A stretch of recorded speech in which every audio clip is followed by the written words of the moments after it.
Hey guys, today we're going to be talking about desert animals, and this is from our same book, The Big Book of Animals by Hughes, and we talked about that there's not illustrations that are drawn. This is a photographer took these pictures, they're real life pictures, and this is a nonfiction book. Okay, our first animals that we're going to talk about today are the animals that live in the desert animals. And we said that there wasn't a whole lot of clouds in the sky because the sun dries up the land, so it has lots and lots of sun and not lots of overcast. And we know that overcast means when the sun gets in front of the cloud. The clouds get in front of the sun. And look at this land. It's not lots of grass, huh? No, it's dry land. Looks like lots of rocks. Very, very dry. I don't see a lot of water in there. So let's see. Look, this is a cool animal. He's standing on his back legs, and he has big claws. Remember we talked about the feet of animals and what they look like? This one has big claws, so I wonder what it's going to do. We may learn about that animal. The first animal that we're going to talk about is the Arizona coral snake. The coral snake. And it says it has bright colors that send a message. I know the message that I hear when I see this. Get away. That's the kind of message. There's some ways that you can tell if a snake is poisonous or not.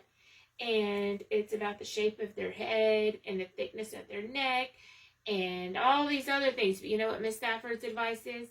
If you see a snake, go away. It doesn't matter if they're friendly or not. Doesn't matter. You go tell somebody.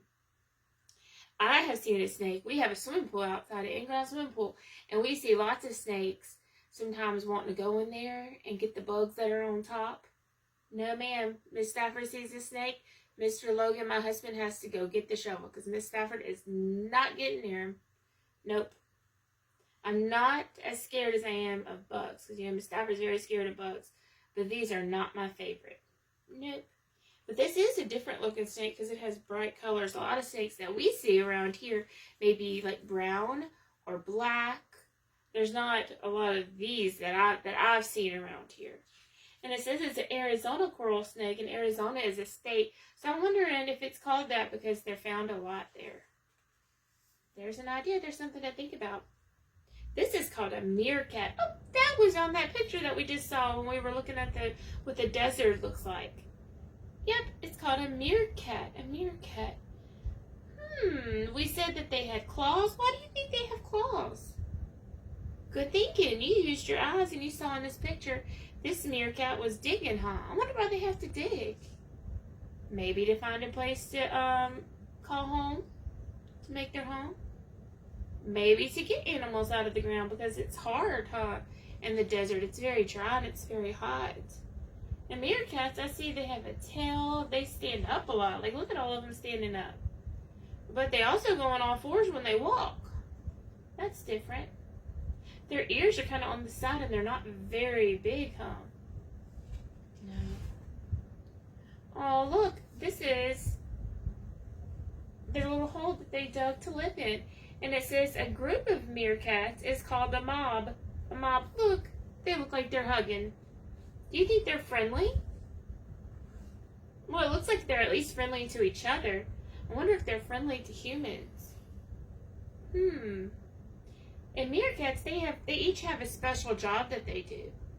Kind of like us, huh? My job is to be a teacher to you. And some people's jobs right now are very important. They're nurses or mailmen, people that work at grocery stores. We all have different jobs too, huh? Yes. So these meerkats have jobs. Ooh, look. They're getting a scorpion. I hope they don't get bit by a scorpion. This is called a desert jerboa. It looks like a type of what? It's like a type of mouse. Look at these little legs. That's so odd. It says desert jerboas hop like kangaroos. Kangaroos. Isn't that funny? They're in northern Africa. They bounce and they don't really run.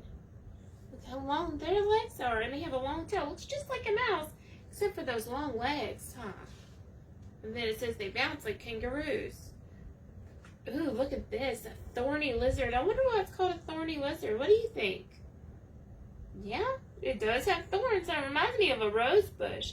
A thorny lizard can live as long as 20 years in the wild. Goodness gracious. A thorny lizard eats about 750 ants each day. 750. That's a lot of ants. I'm glad I don't have to eat ants. I would not be happy. It seems like they would bite him.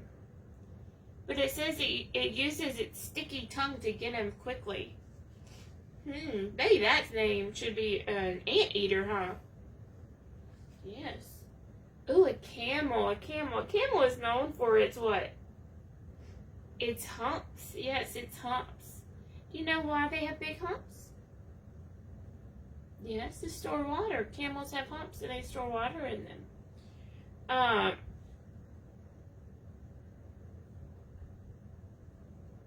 What else do we know about camels? They live in the desert, yes. There's two different, why do some camels have two humps and some camels have one hump? Well, those are two different types of camels. Some camels that have two humps are a different kind of animal, a different species of animal, and some of them just have one hump. Let's see what else. Oh, there's some more camels. Camels also do what?